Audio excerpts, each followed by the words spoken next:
So sir ನಿಮಗೇನು ಅನಿಸುತ್ತೆ, ಇವಾಗ ಪ್ರತಿಯೊಬ್ಬರೂ ಅಷ್ಟೇ ಒಂದು ಒಳ್ಳೆ ಸಂಬಳ ದುಡಿತಾ ಇದ್ದಾರೆ. ಬೆಂಗಳೂರಲ್ಲಿರೋರು 50,000 1 ಲಕ್ಷ ಈಸಿಯಾಗಿ ದುಡಿತಾ ಇದ್ದಾರೆ. ಅಂದರೂ ಇನ್ನೂ ದುಡ್ಡಿನ ಕಷ್ಟಗಳು ಹಂಗೆ ಇದೆ. ಅರ್ಲಿ ಏಜಲ್ಲೇ ಹೇಗೆ ಈಗ ಫಿಸಿಕಲ್ ಎಜುಕೇಷನ್ ಆಗಿರ್ಬೋದು, ಇಲ್ಲ ಮೆಂಟಲ್ ಎಬಿಲಿಟಿ ಏನಾಗಿರ್ಬೋದು, ಅದೇ ಥರ ಒಂದು ಫೈನಾನ್ಷಿಯಲ್ ಎಜುಕೇಷನ್ ಒಂದು ಕ್ಲಾಸ್ ಇರಬೇಕು. ಶ್ರೀಮಂತ ಇರೋನು ಪ್ರತಿ ವರ್ಷನೂ ಅವ್ನು ದುಡಿಮೆ ಜಾಸ್ತಿ ಮಾಡ್ತಾ ಇರ್ತಾನೆ, ಅವನ ಇನ್ವೆಸ್ಟ್ಮೆಂಟ್ ಜಾಸ್ತಿ ಮಾಡ್ತಾ ಇರ್ತಾನೆ, ಅವನು ಇನ್ಕಮ್ ಜಾಸ್ತಿ ಆಗ್ತಾ ಇರುತ್ತೆ. ಹೌದು, ಈ ರಿಚ್ ಪೀಪಲ್ಗೆ ತುಂಬ ಚೆನ್ನಾಗಿ ಗೊತ್ತಿದೆ ಅಸೆಟ್ಸ್ಗೆ ಮತ್ತು ಲೈಬಿಲಿಟೀಸ್ಗೆ ಏನು ಡಿಫ್ರೆನ್ಸ್ ಇದೆ ಅಂತ ಅವ್ರಿಗೆ ತುಂಬ ಚೆನ್ನಾಗಿ ಗೊತ್ತಿದೆ. You should start early. Okay, early ಏಜಲ್ಲೇ ಇನ್ವೆಸ್ಟಿಂಗ್ನ ಸ್ಟಾರ್ಟ್ ಮಾಡಬೇಕು.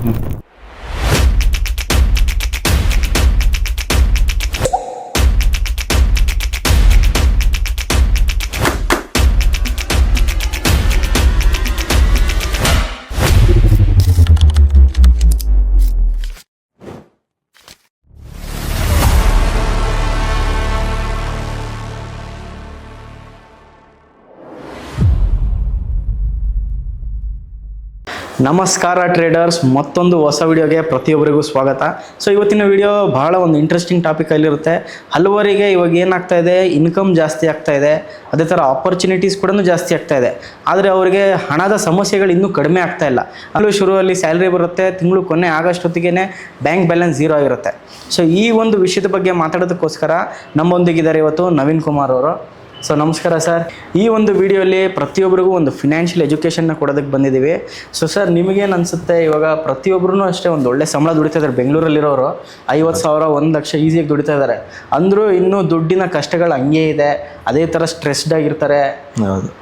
ಸೊ ಇದಕ್ಕೆ ನಿಮ್ಗೆ ಏನು ಅನಿಸುತ್ತೆ, ಇದಕ್ಕೆ ಏನು ಪರಿಹಾರ ಕೊಡ್ಬೋದು? ಏನಿಲ್ಲ, ಅವ್ರ ಅರ್ನಿಂಗ್ಸ್ ಜಾಸ್ತಿ ಆಗ್ತಾ ಇದೆ, ಸ್ಯಾಲ್ರಿ ಏನೋ ಚೆನ್ನಾಗೇ ಬರ್ತಾ ಇದೆ. ಬಟ್ ಅವ್ರು ಎಲ್ಲಿ ಪ್ರಾಬ್ಲಮ್ ಆಗ್ತಿದೆ ಅಂದರೆ ಅವ್ರ ಎಕ್ಸ್ಪೆನ್ಸಸ್ಸಲ್ಲಿ ಪ್ರಾಬ್ಲಮ್ ಆಗ್ತಾ ಇದೆ. ಸೊ ಅವ್ರ ಅರ್ನಿಂಗ್ಸ್ ಹೆಂಗೆ ಜಾಸ್ತಿ ಆಗ್ತಾ ಇದೆಯೋ ಅವ್ರ ಎಕ್ಸ್ಪೆನ್ಸಸ್ಸು ಅದೇ ಥರನೇ ಹೋಗ್ತಾ ಇದೆ.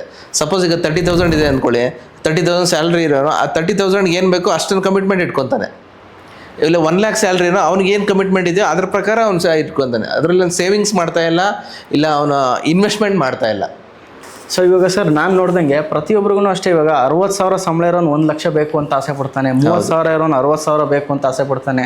ಅದೇ ಥರ 1 ಲಕ್ಷ ದುಡಿಯೋನು 1.5 ಲಕ್ಷ 2 ಲಕ್ಷ ಹೆಂಗೆ ದುಡಿಲಿ ಅಂತ ಕಾಯ್ತಾ ಇರ್ತಾನೆ ಅಲ್ವಾ. ಅಂದರೆ ಇಲ್ಲಿ ಮೇಜರ್ ನಾನೇನು ನೋಡಿದೆ ಅಂತಂದರೆ, ಜನರು ಅವರೇ ಕಷ್ಟಪಟ್ಟು ಹೆಂಗೆ ದುಡ್ಡನ್ನ ಜಾಸ್ತಿ ನಾನು ದುಡಿಬೋದು ಅಂತ ಯೋಚನೆ ಮಾಡ್ತಿದ್ದಾರೆ ಹೊರತು ಯಾವುದೇ ಥರ ಸೇವಿಂಗ್ಸ್ ಮಾಡಿರಲ್ಲ. ಸೊ ಆ ಸೇವಿಂಗ್ಸ್ ಮಾಡಿ ಆ ದುಡ್ಡನ್ನ ಬೆಳೆಸೋದನ್ನ ಒಂದು ಐಡಿಯಾ ಇಲ್ಲ ಅವ್ರಿಗೆ. ಹೌದು. ಸೊ ಇದು ಮೇಜರ್ ಪ್ರಾಬ್ಲಮ್ ಇವತ್ತಿನ ಡೇಟಿಗೆ ಪ್ರತಿಯೊಬ್ಬರು ಅನುಭವಿಸ್ತಾ ಇರೋದು ಅಂತ ನಿಮ್ಗೆ ಅನಿಸ್ತಾ ಇದೆಯಾ? ಹೌದೌದು, ಖಂಡಿತ. ಜನ ಏನು ಮಾಡ್ತಿದ್ದಾರೆ, ಅರ್ನ್ ಮಾಡ್ತಿದ್ದಾರೆ, ಬಟ್ ಅರ್ನ್ ಮಾಡೋದನ್ನ ಹೆಂಗೆ ಸೇವ್ ಮಾಡಬೇಕು ಅಂತ ಅವ್ರಿಗೆ ಗೊತ್ತಾಗ್ತಾ ಇಲ್ಲ. ಸೇವ್ ಮಾಡಿದ್ದಲ್ಲದೆ ಅದನ್ನು ಮತ್ತೆ ಹೆಂಗೆ ಅದನ್ನ ಇನ್ವೆಸ್ಟ್ ಮಾಡಬೇಕು, ಮನಿ ಮೇಕ್ಸ್ ಮನಿ ಅಂತ ಕರೀತಾರೆ. ಸೊ ಮನಿನ ಹೇಗೆ ನಾವು ದುಡಿಸ್ಬೇಕು ಅನ್ನೋದು ಜನಗಳಿಗೆ ಅರ್ಥ ಆಗ್ತಾ ಇಲ್ಲ ಇನ್ನು. ಸೊ ಮೇಜರ್ ಸಮಸ್ಯೆ ಇಲ್ಲಿ ಇರೋದು ಒಂದು ಫಿನಾನ್ಷಿಯಲ್ ನಾಲೆಡ್ಜ್ ಇಲ್ದಲೇ ಇರೋದ್ರಿಂದ ಒಂದು ಕಾರಣ ಇದೆ. ಹೌದು, ಖಂಡಿತ. ಸೊ ಹಂಗಂದ್ರೆ ಇವಾಗ ನಮ್ಮ ಸರ್ಕಾರ ಅಕಸ್ಮಾತ್ ಏನಾದರೂ ಪ್ರತಿಯೊಂದು ವಿದ್ಯಾರ್ಥಿಗಳಿಗೆ ಸ್ಟಾಕ್ ಮಾರ್ಕೆಟ್ ಅಥವಾ ಒಂದು ಫಿನಾನ್ಷಿಯಲ್ ನಾಲೆಡ್ಜ್ನ ಕೊಡೋದಕ್ಕೆ ಅವರ ಅರ್ಲಿ ಏಜಸಲ್ಲೇ ಸ್ಟಾರ್ಟ್ ಮಾಡಿದ್ರೆ ಈ ಒಂದು ಸಮಸ್ಯೆನ ನಾವು ಖಂಡಿತ.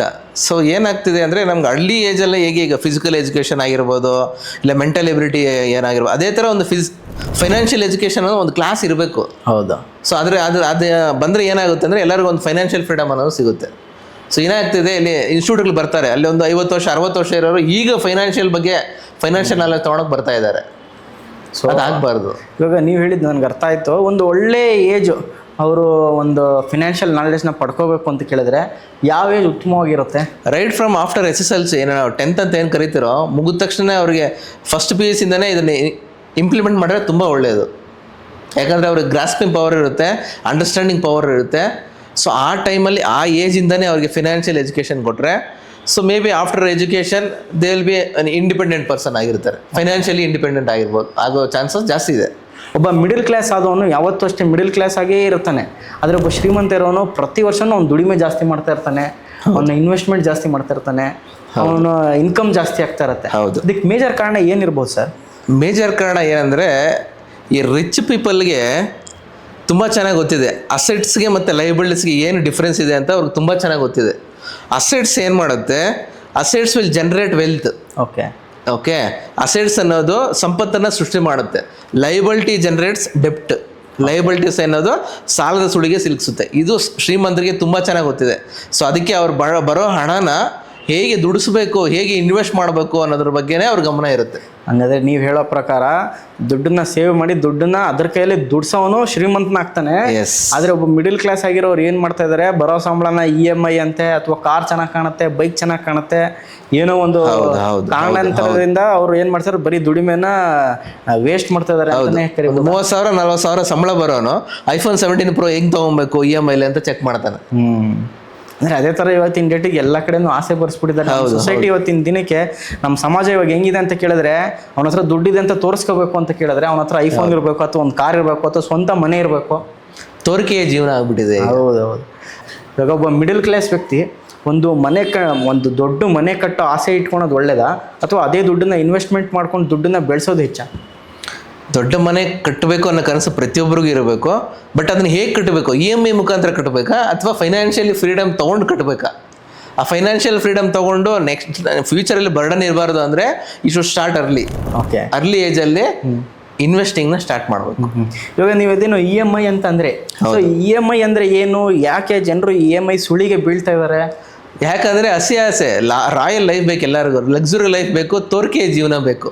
ಎಲ್ಲರಿಗೂ iPhone 17 Proನೇ ಬೇಕು, ಎಲ್ಲರೂ ಬೆಂಚ್ ಕಾರಲ್ಲೇ ಓಡಾಡಬೇಕು, ಆಡಿ ಕಾರಲ್ಲೇ ಓಡಾಡಬೇಕು ಅನ್ನೋ ಆಸೆ.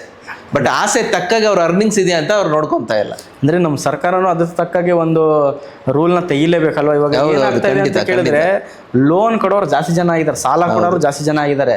ಅವಾಗ ಏನಾಗ್ತಾ ಇದೆ, ಒಬ್ಬ ಮಿಡಲ್ ಕ್ಲಾಸ್ ವ್ಯಕ್ತಿ ಅವನ ಇನ್ಕಮ್ ಅಲ್ಲಿ 25% EMI ಇಟ್ಕೊಂಡ್ರೆ ಒಂದು ಆಪ್ತವಾದ ಒಂದು ಜೀವನನ ಬದುಕಬಹುದು. ಆದ್ರೆ ಇಲ್ಲಿ ಏನಾಗ್ತಾ ಇದೆ, ಅವನು 80% ತನಕ 80% ತನಕನೂ ಬರೀ ಸಾಲಗಳೇ ಇದೆ.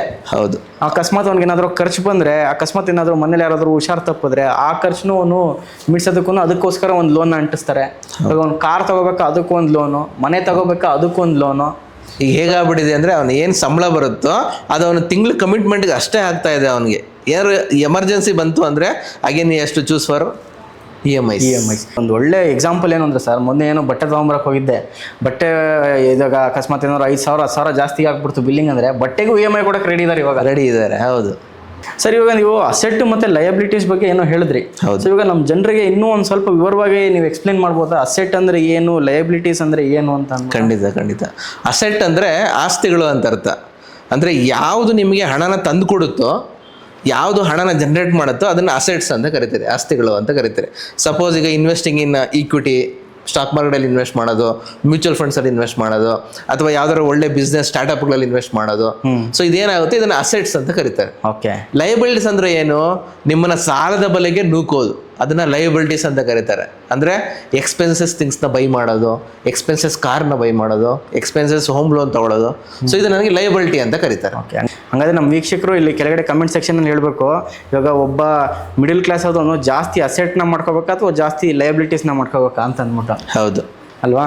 ಸೊ ಇವಾಗ ಅದೇ ಥರ ಸರ್, ಇವಾಗ ಪ್ರತಿಯೊಬ್ಬರೂ ಅಷ್ಟೇ, ಇವಾಗ ಸ್ಟಾಕ್ ಮಾರ್ಕೆಟ್ ಅಂತ ಬಿಟ್ರು ಇನ್ವೆಸ್ಟಿಂಗ್ ಮಾಡಬೇಕು ಅಂತ ಬಂದ್ಬಿಟ್ರೆ ಪ್ರಶ್ನೆ ತುಂಬ ಎದುರುಬಿಡ್ತಾರೆ. ಇದಕ್ಕೆ ಮೇಜರ್ 3 ಕಾರಣಗಳು ಏನಿರ್ಬೋದು ಸರ್? ನೀವೇ ಹೇಳಿದ್ರಲ್ಲ, ಹೆದರಿಕೆ, ಭಯ ಅನ್ನೋದು ಯಾವುದೇ ಕ್ಷೇತ್ರದಲ್ಲಾದ್ರೂ ಭಯ ಇದ್ದೇ ಇರುತ್ತೆ. ಯಾವುದು ನಿಮಗೆ ಭಯ ಇಲ್ಲದೆ ಯಾವ ಕ್ಷೇತ್ರದಲ್ಲೂ ಸಕ್ಸಸ್ ಆಗ್ತೀನಿ, ಇಲ್ಲ ನೀವು ಸ್ಟಾರ್ಟ್ ಮಾಡ್ಬೇಕಂದ್ರೆ ಏನೋ ಒಂದು ಸ್ಟಾರ್ಟ್ ಮಾಡ್ಬೇಕಂದ್ರೆ ಭಯ, ಎಲ್ಲಿ ಇದರಲ್ಲಿ ಫೇಲ್ಯೂರ್ ಆಗ್ಬಿಡ್ತೀನೋ ಅಂತ. ಸೆಲ್ಫ್ ಕಾನ್ಫಿಡೆನ್ಸ್ ಕಡಿಮೆ ಇದ್ದಾಗೆ ಭಯ ಬರುತ್ತೆ ಅಲ್ವಾ? ಎಲ್ಲಿ ಸೆಲ್ಫ್ ಕಾನ್ಫಿಡೆನ್ಸ್ ಇರುತ್ತೋ ಅಲ್ಲಿ ಭಯ ಬರೋದಿಲ್ಲ. ಯಾಕಂದರೆ ಅವನು ಕಾನ್ಫಿಡೆನ್ಸ್ ಇರುತ್ತೆ, ನೆಕ್ಸ್ಟ್ ನಾನು ಸಕ್ಸಸ್ ಆಗ್ತೀನಿ ಅನ್ನೋ ಕಾನ್ಫಿಡೆನ್ಸ್ ಇರುತ್ತೆ. ಸೊ ಇನ್ನೊಂದು ಏನಂದರೆ ಲ್ಯಾಕ್ ಆಫ್ ಎಜುಕೇಷನ್, ಸರಿಯಾದ ಶಿಕ್ಷಣ ಇಲ್ಲ. ಸೊ ಕರೆಕ್ಟ್ ಎಜುಕೇಷನ್ ಬಂದರೆ ಭಯ ಆಟೋಮೆಟಿಕ್ಕಾಗಿ ದೂರ ಆಗುತ್ತೆ. ಸೊ 3ನೇ ಅಂಶ ಏನಂದರೆ, ಟೈಮ್ ಬರಲಿ ಅಂತ ವೆಯ್ಟ್ ಮಾಡ್ತಾ ಇರ್ತಾರೆ. ಕರೆಕ್ಟ್ ಟೈಮ್ ಬಂದಾಗ ಇನ್ವೆಸ್ಟ್ ಮಾಡ್ತೀನಿ ಅಂತ. Time will never come. So ನೀವು ಯಾವ ಟೈಮ್ ಸ್ಟಾರ್ಟ್ ಮಾಡ್ತೀರೋ ಅದೇ ನಿಮ್ಮ ಪರ್ಫೆಕ್ಟ್ ಟೈಮ್. ಅಂದರೆ ಜನರಿಗೊಂದು ಆಸೆ ಇದೆ, ಇವತ್ತಿನ ದಿನಕ್ಕೆ ಸೋಷಿಯಲ್ ಮೀಡಿಯಾ, ಯೂಟ್ಯೂಬ್, ಇನ್ಸ್ಟಾಗ್ರಾಮ್ಗಳನ್ನ ಸ್ಕ್ರಾಲ್ ಮಾಡ್ತಿದ್ದಾರೆ. ಏನು ಬರ್ತವೆ ಅಂದರೆ, ನಾನು ದಿನಕ್ಕೆ 5,000 ಮಾಡಿದೆ, 10,000 ಮಾಡಿದೆ, 50,000 ಮಾಡಿದೆ ಅಂತ. ಇದಕ್ಕೆಲ್ಲ ಮಿನಿಮಮ್ ಆದರೂ ನನಗೆ ಒಂದು ಮಿನಿಮಮ್ ಕ್ಯಾಪಿಟಲ್ ಬೇಕಾಗುತ್ತೆ. ಅದನ್ನು ಜೋಡಿಸ್ಬಿಟ್ಟು ಆಮೇಲೆ ಇನ್ವೆಸ್ಟ್ ಮಾಡೋಕ್ಕೆ ಸ್ಟಾರ್ಟ್ ಮಾಡ್ತೀನಿ. ಇವತ್ತಿಂದ ನಾನು 1,000 ರೂಪಾಯಿ, 500 ರೂಪಾಯಿ ಅಂದರೆ ಅದು ತುಂಬ ಕಮ್ಮಿ ಆಗ್ಬಿಡುತ್ತೆ. ಯಾಕಂದರೆ 500 ರೂಪಾಯಿ ಇನ್ವೆಸ್ಟ್ ಮಾಡಿದ್ರೆ ಎಷ್ಟು ಮಾಸ ಸಿಗುತ್ತೆ? ಅವ್ರ ಯೋಚನೆ, ಅವರು ದೊಡ್ಡ ಪ್ರಾಫಿಟ್ನ ನೋಡಬೇಕು, ಶುರುವಲ್ಲೇ ಅವರು ಲಾಭನ ಮಾಡಬೇಕು ಅನ್ನೋ ಒಂದು ಉತ್ಸಾಹ ಇದೆ ಅವ್ರಿಗೆ. ಹೌದು. ಸೊ ಇದು ಪ್ರತಿಯೊಬ್ಬ ಇನ್ವೆಸ್ಟರ್ಗೆ ಅದು ಇದೊಂದು ಒಳ್ಳೆ ರೀತಿಯಲ್ಲಿ ಕರ್ಕೊಂಡು ಹೋಗುತ್ತಾ, ಕೆಟ್ಟ ದಾರಿಯಲ್ಲಿ ಕರ್ಕೊಂಡು ಹೋಗುತ್ತಾ ನಿಮ್ಮ ಪ್ರಕಾರ? ಯಾವುದೇ ಒಂದು ದೊಡ್ಡ ನೀವು ಗೋಪುರ ಕಟ್ಟಬೇಕಂದ್ರೆ ಒಂದು ಫಸ್ಟ್ ಒಂದು ಇಟ್ಕೆಯಿಂದನೇ ಶುರು ಆಗಬೇಕು. ಹೌದು. ಸೊ ಅದೇ ರೀತಿ ದೊಡ್ಡ ಅಮೌಂಟ್ ಮಾಡಬೇಕು ಅನ್ನೋ ಆಸೆ ಇರಬೇಕು. ಬಟ್ ಅದಕ್ಕೇನೆ ಅಂತ ಹೇಳ್ಬಿಟ್ಟು ನೀವು ಆ ಟೈಮ್ಗೋಸ್ಕರ ಕಾಯ್ತಾ ಇದ್ರೆ ಆ ಟೈಮ್ ಯಾವತ್ತೂ ಬರಲ್ಲ ನಿಮಗೆ. ಸೊ 500 ರೂಪಾಯಿ ಇರಲಿ, 100 ರೂಪಾಯಿ ಇರಲಿ, ಫಸ್ಟ್ ಸ್ಟಾರ್ಟ್ ಮಾಡಿ. ಫಸ್ಟ್ ಸ್ಟಾರ್ಟ್ ಮಾಡಿ, ಅದು ನಿಮಗೆ ಮುಂದೆ ಲಾಂಗ್ ಟರ್ಮಲ್ಲಿ ಒಳ್ಳೆ ರಿಟರ್ನ್ಸ್ ಕೊಟ್ಟೇ ಕೊಡುತ್ತೆ. ಅದಾದಮೇಲೆ ಸರ್ ಇನ್ನೊಂದು ನಾನು ಒಂದು ಅಬ್ಸರ್ವ್ ಮಾಡಿದ್ದೀನಿ, ಏನು ಅಂದರೆ ನಮ್ಮ ಜನರು ಇವಾಗ ರಿಸ್ಕ್ ಪ್ರಶ್ನೆ ಬರುತ್ತೆ. ಸ್ಟಾಕ್ ಮಾರ್ಕೆಟಲ್ಲಾಗಲಿ ಜೀವನದಲ್ಲಾಗಲಿ ರಿಸ್ಕ್ ಇದ್ದೇ ಇರುತ್ತೆ ಅಲ್ವಾ. ಇಲ್ಲಿ ಒಂದು 1000 ರೂಪಾಯಿ ರಿಸ್ಕ್ ಇಟ್ಕೊಂಡು ಒಂದು 5000 ರೂಪಾಯಿ ದುಡಿಯೋದಕ್ಕೆ ರೆಡಿ ಇರೋದಿಲ್ಲ. ಸೊ ಈ ರಿಸ್ಕ್ ಅನ್ನೋದು ತುಂಬ ಮುಖ್ಯ ಅಲ್ವಾ. ಇದಕ್ಕೆ ಒಂದು ಉದಾಹರಣೆ ಏನಾದರೂ ಕೊಡ್ಬೋದಾ?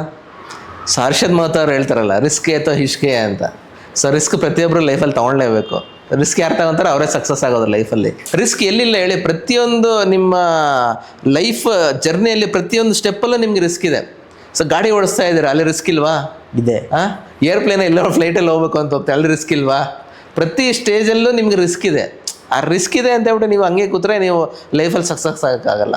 ಅಂದರೆ ರಿಸ್ಕ್ ಇದೆ ಅಂತಂದರೆ ಅವ್ರು ಮನೆಯಲ್ಲೇ ಕೂತ್ಕೊಂಡಿರ್ಬೇಕು, ಹೊರಗಡೆ ಬರಬಾರ್ದು ಅಂತ. ಮನೇಲಿ ಕೂತ್ಕೊಂಡ್ರೆ ರಿಸ್ಕ್ ಇದೆ, ಅರ್ಥಕ್ಕೆ ಬಂದ್ಬಿಟ್ರೆ ಹೌದು ಅಲ್ವಾ. ಅಂದರೆ ಜೀವನದಲ್ಲಿ ರಿಸ್ಕ್ ತಗೋಬೇಕು, ಅಂದರೆ ಒಂದು ಡಿಫೈನ್ಡ್ ಕ್ಯಾಲ್ಕುಲೇಟೆಡ್ ರಿಸ್ಕ್ ತಗೋಬೇಕು.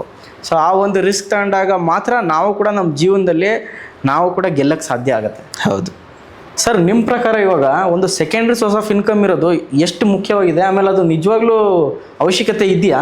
ಡೆಫಿನೆಟ್ಲಿ ಇದೆ. ಸಪೋಸ್ ಈಗ ನೀವು ಒಬ್ಬ ಸ್ಯಾಲರಿಡ್ ಪರ್ಸನ್ ಅಂದ್ಕೊಳ್ಳಿ. ಸೊ ನಾಳೆಗೆ ನಿಮ್ಮ ಸ್ಯಾಲ್ರಿ ಸ್ಟಾಪ್ ಆಯಿತು ಅಂದರೆ ನೆಕ್ಸ್ಟ್ ನೀವು ಎಷ್ಟು ಮಂತ್ ಸರ್ವೈವ್ ಆಗ್ತೀರಾ ನೀವು ಅಂತ ನೀವೇ ಪ್ರಶ್ನೆ ಮಾಡ್ಕೊಳ್ಳಿ. ಅಲ್ಲೇ ನಿಮ್ಮ ಫೈನಾನ್ಷಿಯಲ್ ಫ್ರೀಡಮ್ ನಿಮಗೆ ಗೊತ್ತಾಗ್ಬಿಡುತ್ತೆ. ಸೊ ಇನ್ವೆಸ್ಟಿಂಗ್ ಅನ್ನೋದು ಇದೊಂದು ಆಪ್ಷನ್ ಅಲ್ಲ, ಇದೊಂದು ನೆಸೆಸಿಟಿ, ಅವಶ್ಯಕತೆ, ಅನಿವಾರ್ಯ ಇದು. ಓಕೆ, ಸಪೋಸ್ ಇವತ್ತು ನಿಮ್ಮ ಸ್ಯಾಲ್ರಿ ನಿಂತು ಅಂದ್ರೂ ನೆಕ್ಸ್ಟ್ ನಿಮ್ಗೆ ಯಾವುದೋ ಒಂದು ಇನ್ಕಮ್ ಬರ್ತಾ ಇರಬೇಕು. ಆ ಇನ್ಕಮ್ ಬರೋ ಥರ ನೀವು ಮಾಡ್ಕೋಬೇಕು. ಆ ಮಾಡ್ಕೋಬೇಕು ಅಂದರೆ ಯು ಶುಡ್ ಸ್ಟಾರ್ಟ್ ಇನ್ವೆಸ್ಟಿಂಗ್. ಮತ್ತು ಯಾಕೆ US ಅಲ್ಲಿ ಜಾಸ್ತಿ ಜನ ಇದ್ದಾರೆ, ಇಂಡಿಯಲ್ಲಿ ಕಮ್ಮಿ ಜನ ಇದ್ದಾರೆ? ಇದಕ್ಕೇನಾದರೂ ಒಂದೇ ಒಂದು ಡಿಫಾಲ್ಟ್ ಇದ್ದೇ ಇರುತ್ತಲ್ಲ ಸರ್. ಇವಾಗ ನಮ್ಮ ಜನರ ಹತ್ರ ರಿಸ್ಕ್ ಇಲ್ಲ, ಫಸ್ಟ್ ಮೇಜರ್ ಪಾಯಿಂಟ್. US ಮಾರ್ಕೆಟಲ್ಲಿ almost 80% of the people stock market ಗೊತ್ತಿರುತ್ತೆ, ಇನ್ವೆಸ್ಟ್ ಮಾಡ್ತಾ ಇರ್ತಾರೆ. ಅಲ್ಲಿ ಸಣ್ಣ ಮಕ್ಕಳು ಸಣ್ಣ ಏಜ್ ಇದ್ದಾಗಲಿಂದನೂ ಅವ್ರಿಗೆ ಸ್ಟಾಕ್ ಮಾರ್ಕೆಟ್ ಬಗ್ಗೆ ಒಂದು ತಿಳುವಳಿಕೆ ಬರುತ್ತೆ. ಆದರೆ ನಮ್ಮ ದೇಶದಲ್ಲಿ ಆ ಒಂದು ಸೌಲಭ್ಯತೆಗಳು ನಮ್ಮ ಸರ್ಕಾರ ಕೊಟ್ಟಿಲ್ಲ. ಸೊ ಇನ್ನು ಮುಂದೆ ಕೊಟ್ಟರೆ ಅದು ನಮಗೆ ಖಂಡಿತವಾಗ್ಲೂ ಹೆಲ್ಪ್ ಆಗುತ್ತೆ. ಖಂಡಿತ ಹೆಲ್ಪ್ ಆಗುತ್ತೆ. ಅದೇ ಪ್ರೈಮರಿ ಎಜುಕೇಷನಲ್ಲಿ ನಮಗೆ ಫೈನಾನ್ಸ್ ಬಗ್ಗೆ ಹೇಳ್ಕೊಡ್ಬೇಕು. ಸರ್, ಇವಾಗ ಈಗಿನ ಕಾಲದಲ್ಲಿ ನಾವು ನೋಡಿದ್ರೆ ಗುಜರಾತ್, ಅಹಮದಾಬಾದ್, ಮುಂಬೈ ಇಲ್ಲೆಲ್ಲನೂ ಅಷ್ಟೇ ತುಂಬ ಜನ ಟ್ರೇಡರ್ಸ್ಗಳಿದ್ದಾರೆ, ತುಂಬ ಜನ ಇನ್ವೆಸ್ಟರ್ಗಳಿದ್ದಾರೆ. ಆಮೇಲೆ ಅವ್ರಿಗೆ ಹೆಂಗೆ ಅಂತ ಕೇಳಿದ್ರೆ ಬೈ ಬ್ಲಡ್ ಅವ್ರಿಗೆ ಬಿಸ್ನೆಸ್ ಅನ್ನೋದು ಬಂದ್ಬಿಟ್ಟಿರತ್ತೆ. ಅವರು ಇನ್ವೆಸ್ಟಿಂಗ್ ಆಗಲಿ ದುಡ್ಡು ದುಡಿಯೋದಾಗಲಿ ಅವ್ರು ಅರ್ಲಿ ಏಜಲ್ಲೇ ಕಲ್ತ್ಕೊಂಡ್ಬಿಡ್ತಾರೆ. ಆದರೆ ನಮ್ಮ ಒಂದು ಇದರಲ್ಲಿ ಕರ್ನಾಟಕದಲ್ಲಿ ಯಾಕೆ ಆ ಒಂದು ವಿದ್ಯೆ ಇನ್ನೂ ಪ್ರತಿಯೊಬ್ಬರಿಗೂ ಬರ್ತಾ ಇಲ್ಲ? ಆಮೇಲೆ ಆ ವಿದ್ಯೆ ನಾವು ಹೇಳ್ಕೊಡೋಕೆ ಮುಂದೆಡೆ ಬಂದ್ರೂ ಜನರು ಬರೀ ಬೇರೆ ಥರನೇ ಯೋಚನೆ ಮಾಡ್ತಾರೆ.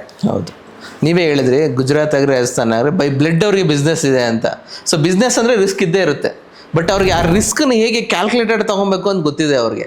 ಬೈ ಜನ್ರೇಷನ್ ಅವ್ರಿಗೆ ಅದು ಪಾಸ್ ಆನ್ ಆಗ್ತಾ ಬರ್ತಾ ಇದೆ. ಒಂಥರ ಹೆರಿಡಿಟ್ರಿ ಅಂತ ಕರಿಬೋದು. ಸೊ ಆ ಥರ ಕ್ಯಾಲ್ಕುಲೇಟೆಡ್ ರಿಸ್ಕ್ ತೊಗೊಂಡು ನೀವು ಮಾಡಿದ್ರೆ ಡೆಫಿನೆಟ್ಲಿ ನಿಮಗೆ ಸಕ್ಸಸ್ ಆಗೇ ಆಗ್ತೀರಾ. ಅದು ನಮ್ಮ ಜನರು ಇನ್ನೊಂದೇನು ಉತ್ತಮವಾಗಿ ಒಂದು ಉದಾಹರಣೆ ಕೊಡ್ಬೋದು ಅಂತ ಕೇಳಿದ್ರೆ, ಇವತ್ತಿನ ದಿನ ಒಬ್ಬ 30,000 ದುಡಿಯೋನು ಇವಾಗ ವಾಪಸ್ ಅವ್ನ ಮಗ ದುಡಿಮೆ ಸ್ಟಾರ್ಟ್ ಮಾಡಿದ್ರೆ ಅವ್ನು ವಾಪಸ್ ಕೆಲಸಕ್ಕೆ ಹೋದರೆ ಅವ್ನು 0ಇಂದನೇ ಸ್ಟಾರ್ಟ್ ಮಾಡಬೇಕು.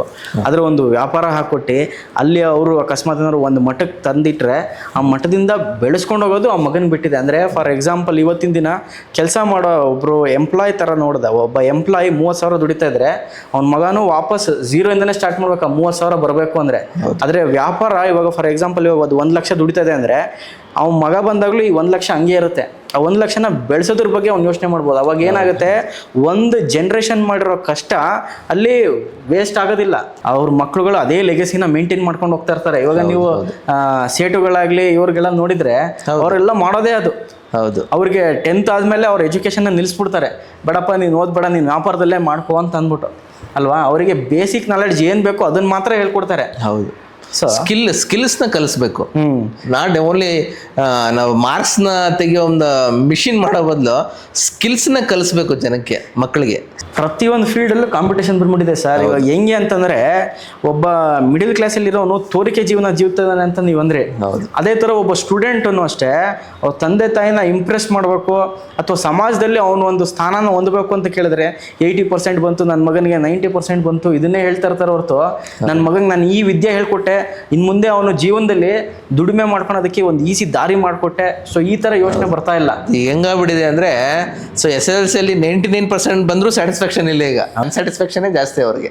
ಆದರೆ ಪೇರೆಂಟ್ಸ್ ಆಗಲಿ ಸ್ಟೂಡೆಂಟ್ಸ್ ಆಗಲಿ ಇವತ್ತಿಂದನೇ ಇನ್ವೆಸ್ಟ್ಮೆಂಟ್ ಮಾಡೋದಕ್ಕೆ ಒಂದು ಜರ್ನಿನ ಸ್ಟಾರ್ಟ್ ಮಾಡಬೇಕು.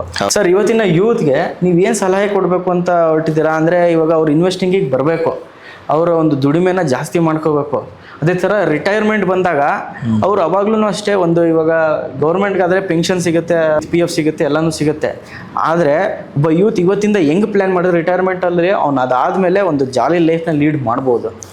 ಸೊ ಇವತ್ತಿನ ಯೂತು ಫೈನಾನ್ಷಿಯಲ್ ಸ್ಕಿಲ್ಸ್ನ ಕಲಿಯೋದ್ರ ಮೇಲೆ ಫೋಕಸ್ ಮಾಡಿ start investing early. Time is very precious, time is money. So ನೀವು ಎಷ್ಟು ಬೇಗ ಇನ್ವೆಸ್ಟಿಂಗ್ ಸ್ಟಾರ್ಟ್ ಮಾಡ್ತೀರೋ ಸೊ ನಿಮ್ಮ ಫೈನಾನ್ಷಿಯಲ್ ಫ್ರೀಡಮ್ಗೆ ನೀವು ಅಷ್ಟು ಹತ್ರ ಆಗ್ತಾ ಇದ್ದೀರಾ ಅಂತ ಅರ್ಥ. ಸೊ ಅಸೆಟ್ಗಳನ್ನು ಬಿಲ್ಡ್ ಮಾಡ್ಕೊಳ್ಳೋಕೆ ಸ್ಟಾರ್ಟ್ ಮಾಡಿ. ಸೊ ಬಿಲ್ಡ್ ಅಸೆಟ್ಸ್ ಜೊತೆಗೆ wealth building takes time. So wealth build ಆಗೋದಕ್ಕೆ ಟೈಮ್ ತಗೊಳುತ್ತೆ. ಆ ಪೇಷನ್ಸ್ ನಿಮ್ಮಲ್ಲಿ ಇರಬೇಕಾಗುತ್ತೆ. ಸರ್ ಹಾಗಾದರೆ ಒಂದು ರ್ಯಾಪಿಡ್ ಫೈರ್ ಮಾಡೋಣ. ಖಂಡಿತ. ಸೊ ಈ ಒಂದು ರ್ಯಾಪಿಡ್ ಫೈರಲ್ಲಿ ಜನರಿಗೆ ಇವಾಗ ನಾನು ನಿಮಗೆ ಎರಡೆರಡು ಆಪ್ಷನ್ಗಳನ್ನ ಕೊಡ್ತೀನಿ. ಓಕೆ. ಸೊ ನೀವು ಒಂದನ್ನು ಸೆಲೆಕ್ಟ್ ಮಾಡಬೇಕು. Sir gold or SIP? SIP best ಅಂತ ಹೇಳಿ. ಆಮೇಲೆ ಸಿಟಿಸನ್. ಓಕೆ. ಸೊ ಜನರಿಗೆ ಸಿಟಿಸನ್ ಅಂದರೆ ಏನು ಅಂತ ಗೊತ್ತಿಲ್ಲ. ಯಾರು SIP ಮಾಡ್ತಾರೋ ಅವ್ರನ್ನ ಸಿಟಿಸನ್ಸ್ ಅಂತ ಕರೀತಾರೆ. ಹಾಗಾದರೆ ನೀವು ಸ್ಪೆಂಡಿಂಗ್ ಜಾಸ್ತಿ ಮಾಡ್ಬೇಕಾ ಅಥವಾ ಇನ್ವೆಸ್ಟಿಂಗ್ ಜಾಸ್ತಿ ಮಾಡ್ಬೇಕಾ? ಇನ್ವೆಸ್ಟಿಂಗ್ ಜಾಸ್ತಿ ಮಾಡಬೇಕು. ಕಾರ್ EMI ಬೆಟ್ರಾ, ಫಿನಾನ್ಷಿಯಲ್ ಫ್ರೀಡಮ್ ಬೆಟ್ರಾ? Financial freedom is always better. One habit that you changed in your financial life? Stop spending, start investing. ಕೊನೆಯ ಪ್ರಶ್ನೆ ಏನು ಅಂತ ಕೇಳಿದ್ರೆ, ಈ ಒಂದು ಪಾಡ್ಕಾಸ್ಟ್ ನೋಡಿರೋ ನಮ್ಮ ಎಲ್ಲ ಒಂದು ವ್ಯೂವರ್ಸ್ಗೆ ಏನಾದರೂ ಒಂದು ಟಾಪಿಕ್ ಜ್ಞಾಪಕ ಇಟ್ಕೋಬೇಕು ಅಂತ ಕೇಳಿದ್ರೆ ಯಾವ ಒಂದು ಟಾಪಿಕ್ ಇರ್ಬೋದು? ಸಿಂಗಲ್ ಸೋರ್ಸ್ ಆಫ್ ಇನ್ಕಮ್ ಮೇಲೆ ಡಿಪೆಂಡ್ ಆಗಬೇಡಿ. Start building multiple source of income. Multiple source of ಇನ್ಕಮ್ನ ಬಿಲ್ಡ್ ಮಾಡ್ಕೊಳ್ಳೋಕ್ಕೆ ಶುರು ಮಾಡಿ. ಸೊ ನೀವು ಡೈಲಿ ಲೈಫಲ್ಲಿ ಜಿಯೋ ಯೂಸ್ ಮಾಡ್ತಾ ಇದ್ದೀರಾ, ಫುಡ್ ಆರ್ಡರ್ ಮಾಡೋಕ್ಕೆ ಝೊಮ್ಯಾಟೊ, ಸ್ವಿಗ್ಗಿನ ಯೂಸ್ ಮಾಡ್ತಾ ಇದ್ದೀರಾ. ಅದೇ ಏನಾದರೂ ನಿಮಗೆ ಗ್ರಾಸರೀಸ್ ಬೇಕು ಅಂತ ಬ್ಲಿಂಕಿಟ್ ಯೂಸ್ ಮಾಡ್ತಾ ಇದ್ದೀರಾ. ಅಂದರೆ ನೀವು ಆ ಕಂಪ್ನಿಗಳಿಗೆ ನೀವು ಕಸ್ಟಮರ್ ಆಗ್ತಾ ಇದ್ದೀರಾ, ಕಂಪ್ನಿಗಳನ್ನ ಬೆಳೆಸ್ತಾ ಇದ್ದೀರಾ ನೀವು. ಬಟ್ ನೀವು ಆ ಕಂಪ್ನಿಗಳಿಗೆ ಓನರ್ ಆಗಬೇಕು ಅಂದರೆ ನೀವು ಸ್ಟಾಕ್ ಮಾರ್ಕೆಟಲ್ಲಿ ಇನ್ವೆಸ್ಟ್ ಮಾಡಬೇಕು. ಕಂಪ್ನಿಗಳು ಬೆಳೆಯೋದ್ರ ಜೊತೆಗೆ ನಿಮ್ಮ ಇನ್ವೆಸ್ಟ್ಮೆಂಟು ಸಹ ಬೆಳೆಯುತ್ತೆ. ನಿಮ್ಮ ರಿಯಲ್ ಇನ್ವೆಸ್ಟ್ಮೆಂಟ್ ಬಂದು ನಿಮ್ಮ ಎಜುಕೇಷನ್ ಸ್ಕಿಲ್ಲನ್ನು ಕಲೀರಿ, ಫೈನಾನ್ಷಿಯಲ್ ಸ್ಕಿಲ್ಸನ್ನು ಕಲೀರಿ. ಸೊ ಹಾಗಾದರೆ ಪ್ರತಿಯೊಬ್ಬರೂ ಫಸ್ಟ್ ಕಲಿತು ಆಮೇಲೆ ದುಡಿಬೇಕು. ಹೌದು. Learn and earn. ಕಲಿಕೆ ಇಲ್ಲದೆ ಗಳಿಕೆ ಇಲ್ಲ. ಓಕೆ. ಸೊ ತುಂಬ ಚೆನ್ನಾಗಿ ನಮ್ಮ ವ್ಯೂವರ್ಸ್ಗೆ ಸಂಪೂರ್ಣವಾಗಿ ಈ ಒಂದು ಪಾಡ್ಕಾಸ್ಟಲ್ಲಿ ದುಡ್ಡಿನ ಒಂದು ಮಹತ್ವ ಹಾಗೂ ಸ್ಟಾಕ್ ಮಾರ್ಕೆಟಿನ ಮಹತ್ವವನ್ನು ಹೇಳ್ಕೊಟ್ಟಿದ್ದೀರಾ. ಹಾಗಾದರೆ ವಿಡಿಯೋ ನಿಮಗೂ ಕೂಡ ಇಷ್ಟ ಆಗಿದ್ದಾರೆ ಮರಿದಲ್ಲೇ ಲೈಕ್ ಮಾಡಿ, ಶೇರ್ ಮಾಡಿ, ಕಮೆಂಟ್ ಮಾಡಿ. ಸೊ ಈ ಒಂದು ವಿಡಿಯೋ ನೋಡಿ ನೀವು ಕೂಡ ನಿಮ್ಮ ಒಂದು ಲೈಫಲ್ಲಿ ಏನೇನು ಚೇಂಜಸ್ ಮಾಡಬೇಕು ಅಂತ ಅಂದ್ಕೊಂಡಿದ್ದೀರಾ ನಮಗೂ ಕೂಡ ಕಮೆಂಟ್ ಸೆಕ್ಷನಲ್ಲಿ ತಿಳಿಸಿ. ನಮ್ಮ ಕೋರ್ಸಸ್ ಬಂದು ಬೇಸಿಕ್ಕಿಂದ ಸ್ಟಾರ್ಟ್ ಆಗುತ್ತೆ. ಸೊ ಬೇಸಿಕ್ ಕೋರ್ಸ್ ಬಂದು ಲೆವೆಲ್ 1 ಕೋರ್ಸ್ ನಿಮಗೆ 20 ಡೇಸ್ ಕ್ಲಾಸ್ ಇರುತ್ತೆ. ಫ್ರೈಡೆಯಿಂದ ಸ್ಟಾರ್ಟ್ ಆಗುತ್ತೆ. ಫ್ರೈಡೆ, ಸ್ಯಾಟರ್ಡೆ, ಸಂಡೇ ಕ್ಲಾಸ್ ಇರುತ್ತೆ. ಮಂಡೇ, ಟ್ಯೂಸ್ಡೇ ರಿವಿಷನ್ ಇರುತ್ತೆ. 15 ಡೇಸ್ ಪ್ರಾಕ್ಟಿಕಲ್ ಟ್ರೈನಿಂಗ್ ಇರುತ್ತೆ.